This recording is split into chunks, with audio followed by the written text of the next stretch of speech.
championships, the most by any franchise in that time. And then it was gone in a flash. When I started playing basketball, no one even knew my name. I said it when I got into the league, I just want to be known as a winner. I just love to win. Here is Wade. Yes! The rookie, Wade Wade. Here's your all-star, Wade Wade. Wade puts it up for the win. Yeah! Wade coming alive. Oh, what a play from Wade. And it goes. Yes! And the Miami Heat are champions of the basketball world. 2006 Miami Heat. Miami Heat. I never thought that me and LeBron James would be playing together. Long hit for LeBron. What an amazing connection. The Miami Heat are NBA champions back-to-back. They've done it again. Oh, man. This game, I love it, man. Wade cannot get up. He is in a lot of pain. There's so much wear and tear throughout basketball. You got to be mentally strong. I've been a part of help putting this city where it's at. I don't want to give that up, but sometimes business get in the way, and you have to look and see what is the best situation for you. I'm a Chicago guy. I grew up here. This is one of those moments that is a dream come true. Wade, right side three, got it! Oh my goodness, Wade, back home! That's a homecoming right there. I like that one. His three-point shooting has been incredible for him. This is unbelievable. I don't have nothing to prove to the world. I just played basketball and I was doing Wade. Wade also off to a good start, more threes than he did all of last season. Here's SportsCenter with the.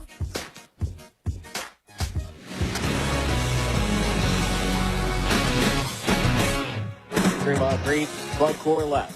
Waits for Clay. Finds Clay. He's open. He'll fire for three. Got another one!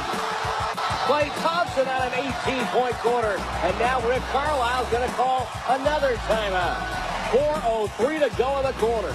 And Klay Thompson is 7 for 7. 4 of 4 outside the arc. He has 18 of the 23. And that was sort of the way the night went for the Golden State Warriors. Feels like there are going to be a lot of those. 95-7 the game, the play-by-play. 4 different Warriors made at least 4 threes in their win last night. They beat Dallas easily. Elsewhere, how about the Rockets beating the Spurs on the road? 101-99, and James Harden, who's going to put up huge numbers playing for Mike D'Antoni, had his 10th career triple-double. Finally, college football tonight on ESPN and on ESPN Radio. 7:30 Eastern for number 17 North Carolina at Duke. And SportsCenter is brought to you by 1-800-Flowers. Trying to make up for another weekend spent in your football lair. Surprise her with 1-800-Flowers.com bouquet. To order 36 stunning autumn roses for just $36. What you need to do is go to 1-800-Flowers.com. On the radio icon, click on it, enter the code Mike, and make sure you do it soon. The offer ends tomorrow. All right, Booger McFarland is here today. He's in our studio. A lot of people really appreciating some of the things you've said. Joe tweets, well said, Booger. We're all Americans, no matter your or the other person's politics, live by the golden rule. A lot of nice reaction there. Dan Le Batard joins us now. You all know Dan, of course. His show follows us coast to coast here on ESPN Radio. He's obviously weighed down by Stu Gatz, but he does the best that he can every single morning, and then hosting Highly Questionable in the afternoons as well. Good morning, Dan Le Batard.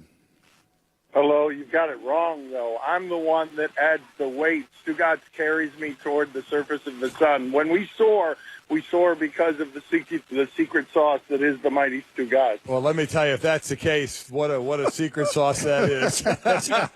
No one is searching for the secret. Dan, before we get to what we originally wanted to have you on to talk about, which is Dwayne Wade returning tonight to Miami, we know you're very close to Stan Van Gundy, and Stan was one of the many and most outspoken people in the NBA yesterday, discussing the emotions that a lot of people in that league feel about the result of the election the other day and how that figures to reverberate through locker rooms and other places inside sports. I'm always curious to hear your perspective on things like that.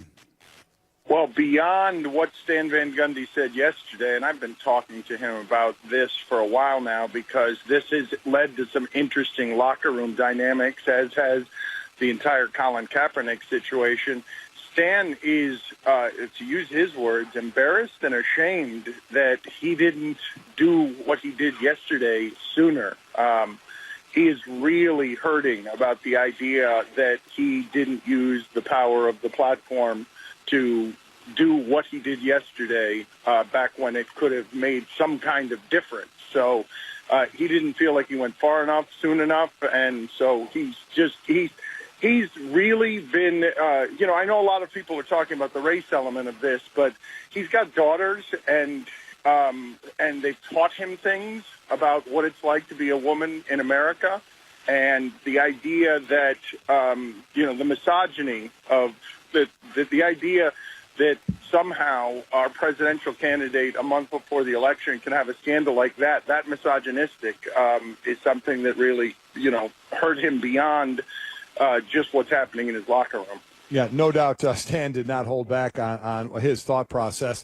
On to, our world of sports and Dwayne Wade coming back to Miami. First, before we get to the crowd reaction, what of the relationship or lack thereof of he and Pat Riley, of which they have not spoken since he has been gone?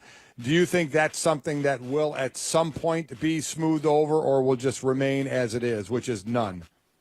Well, it's interesting because Dwayne has bent over backwards to say, while kind of slicing cuts at Pat Riley, that he understands Pat Riley, understands that he's stubborn, understands that if you're not with him, you're against him, that he'll always love Pat Riley. So it's just been interesting to watch the both of them really try and navigate some of this in spin mode since it's happened, because they're both trying to manipulate public perception on a breakup that didn't have to happen, right? If the Miami Heat wanted to keep Dwayne Wade, they would have. And if Dwayne Wade wanted to stay here, he would have. But because they both deemed that they should break up and that the relationship was over for a variety of different reasons, everything they've said since then has been spin in the public so that there isn't too much blame. I don't know that there's any good way to do what they did. So once you're going to break up, I guess this is the best way to do it. Generally speaking, Dan, which side do the fans in South Florida agree with? Which side are they on? Are they on Dwayne's side or Riley's side?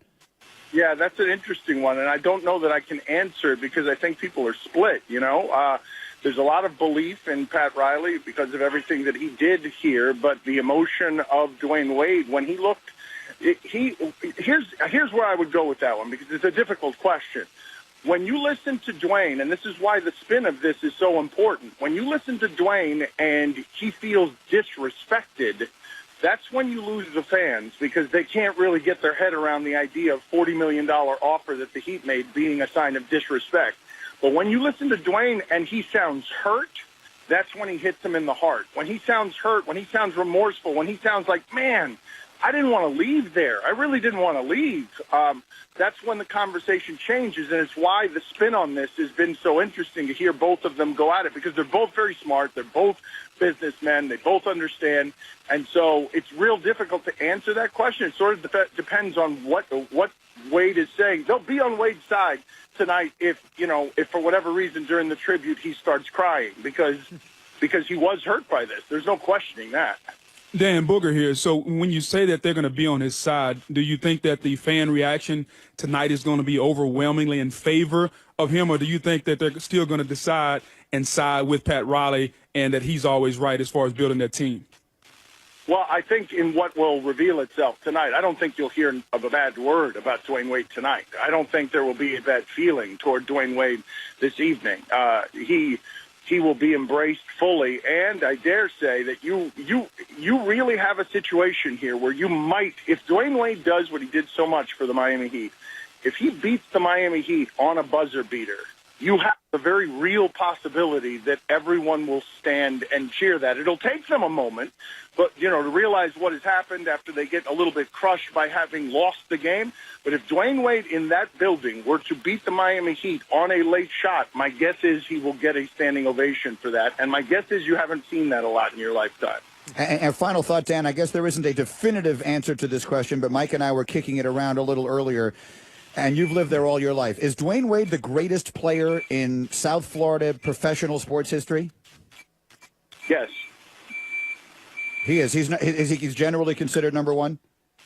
Yeah, well, no, I mean, I say that. I know I answered your question a little bit too quickly, but I mean, it's either Marino or him, and by virtue of winning 3 championships, and by virtue of putting together the most interesting team in the history of South Florida sports, by virtue of seeing him grow up from somebody who, was getting student loans to pay for his child's diapers at Marquette to a national and an international icon who was bejeweled. Yeah, there's nobody who has had the impact and turning this from a football town, which it was during Marino, into a basketball town, which it became because of Dwayne Wade.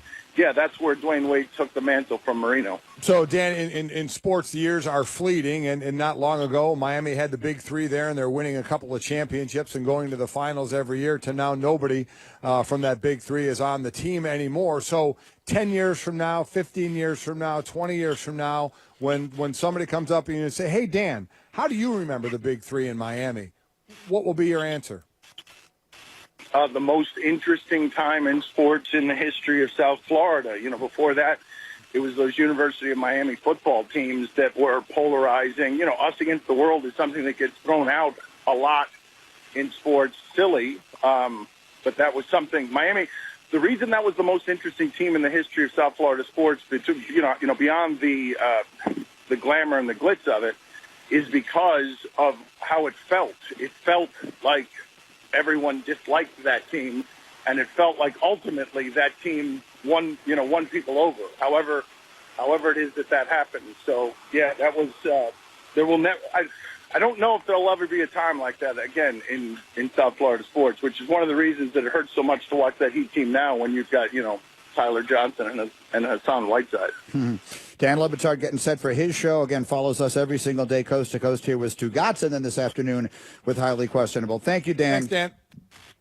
Thanks, guys. That's Dan Le Batard on the Shell Pennzoil Performance Line. Choose Shell V-Power Nitro Plus Premium Gas for the best total engine protection you can get. I'm old enough to remember, as you are, the 72 Dolphins. And I don't really remember the 72 Dolphins, but I remember the group and some of those teams that came a little bit later. They had a lot of great players, but sort of no one that stands out. I mean, Greasy is a Hall of Famer. They definitely had some big. Larry Zonka's in the Hall of Fame. Some good times, but they didn't have, he got the championships and got to the promised land, every year. The Dolphins, I'm talking about won titles, though. I'm not talking about Marino. Right, I'm talking about I'm talking about the 70s Dolphins that won back-to-back Super Bowls and went to 3 in a row.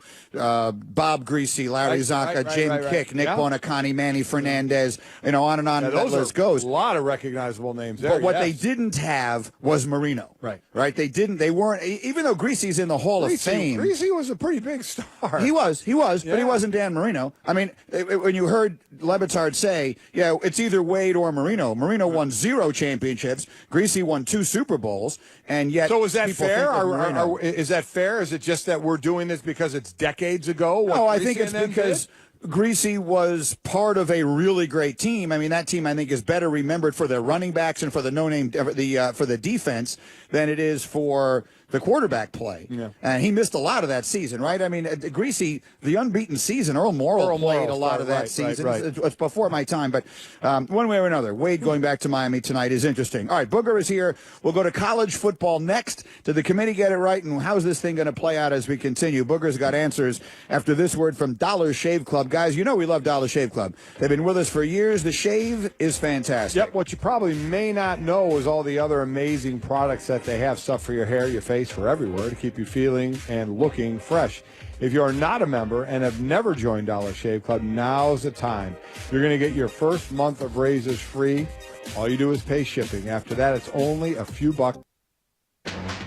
All right, we got a full house working up here now. Booger McFarland's on our set, and so is Cassidy Hubbard. Hello, Cass. Hi, guys. So you guys have been playing the Nick Saban sound all morning. And I got to tell you, every time I hear it, I get increasingly more upset. I find it incredibly irresponsible as a leader of young men to not acknowledge the importance of this day to us as a collective nation. I find it negligent and a huge knock on his leadership. I just want you guys to keep this story in mind. What happened at Coastal Carolina? They have a life after football program. Every week, head coach Joe Moglia, he uses 30 minutes to talk about issues affecting them on and off the field, including the election. The coaches help players with registering, casting absentee ballots if they needed to. All 118 players voted. And I just want you to hear his quotes. He says, it's not about us. It's about the commitment we have to our country. It's about stepping up. It's about saying something and taking responsibility for the fact that we live in the country and that the freedom that we have. I'm not saying he needs to express his opinions on politics, but to just dismiss the importance of the election really has gotten to me.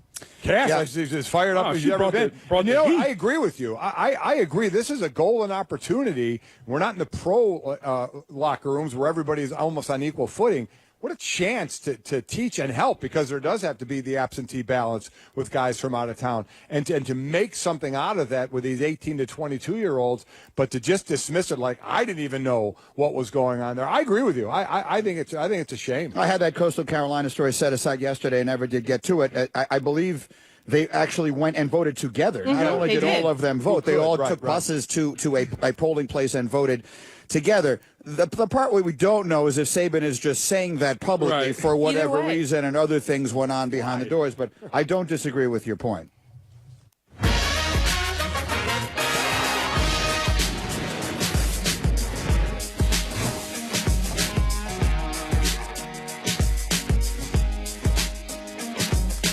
Mike and Mike, our Sports Center is brought to you by Goodyear. What does it take to be blimp-worthy in college football? Goodyear knows. It's the hard work, the determination, and the grit they've seen from the blimp for more than 60 years. That's blimp-worthy. Goodyear, official sponsor of the college football playoff. Booger McFarland is in our studio. Speaking of college football, I haven't even gotten to it here with you yet this morning, Booger. Alabama 1, Clemson 2, Michigan 3, Washington 4. The obvious choices were the ones the committee made this week with the unbeatens. Then you get to Ohio State, Louisville, and Wisconsin. How far down do you go on this list of teams that you could see realistically winding up amongst the 4 teams playing for the national championship? I think when you get to Auburn at 9, because I think when you look at them, there are 3 games remaining. They have Georgia, Alabama, A&M, and then the Iron Bowl against Alabama. You win those 3, you win the SEC West, you go play for an SEC title against a Florida or a Tennessee team that's not very good, in my opinion. Now Auburn has a clear path. If they just went out, now that A&M has lost, they have a clear path to the college football playoff. Let me ask you one quick question on that, because I agree with you.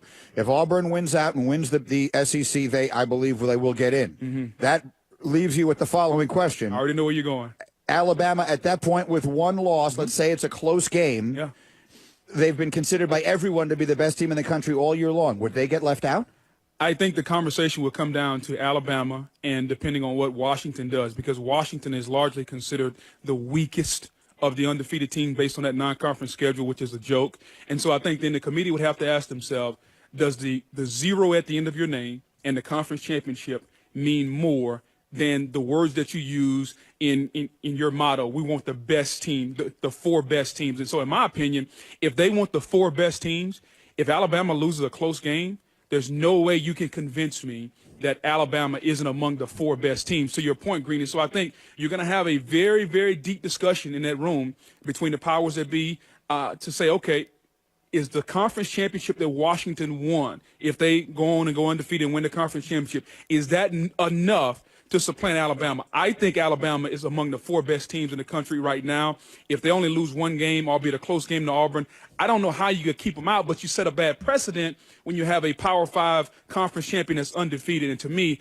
that's when the committee will have to let's have some fun then. That'll never happen. If Washington's undefeated, they're in. There's not a chance. All right, well, but what if Ohio State? Not a chance. But, okay. Not a chance. Why, though? Why, just because they're undefeated? Yes. Because they're undefeated. They are not getting left out of Well, see, now right now they have the toughest remaining schedule of any undefeated team. Correct. They're going to have to do their work to get there. Correct. Beating SC and Washington State. No doubt about it. 2 teams that are ranked now. There is no chance on God's beautiful green earth that they're undefeated, win the Pac-12, and are not in the Final Four. So would 4. you say that that's all that matters? Being undefeated is all that matters?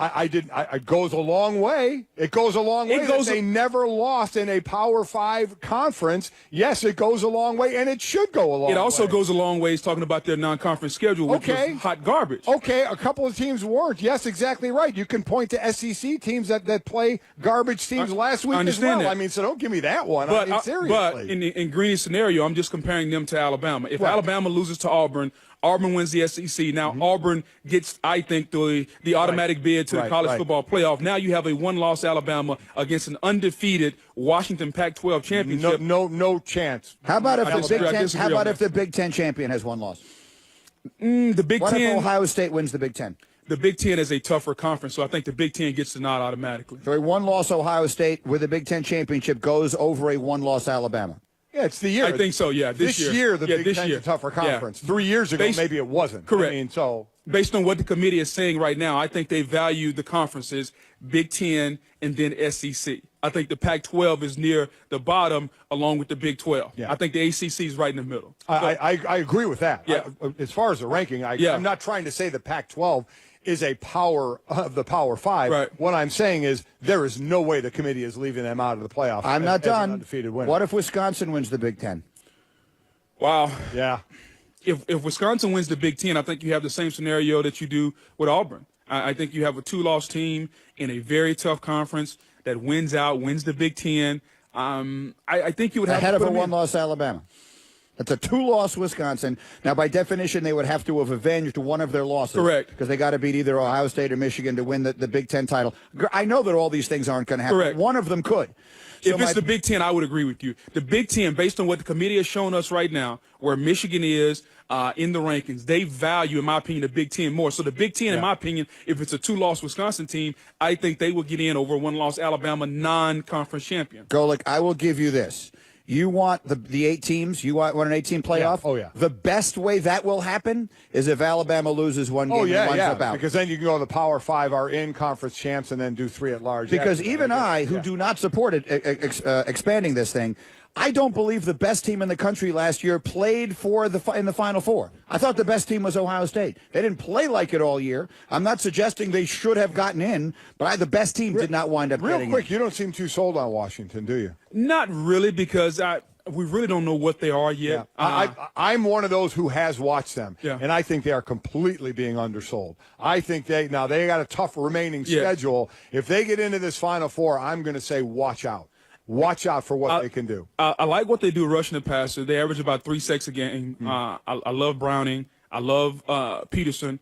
I just want to see them finish the season out undefeated. They have to do that, without question. Agree there. They are the one. They would be the one that would be the most vulnerable as a one-loss conference champ. Yes, they to would. get taken out. I'm out of time. Booger, you're the best. Thanks, Booger. Terrific Always hour every enjoy it. week.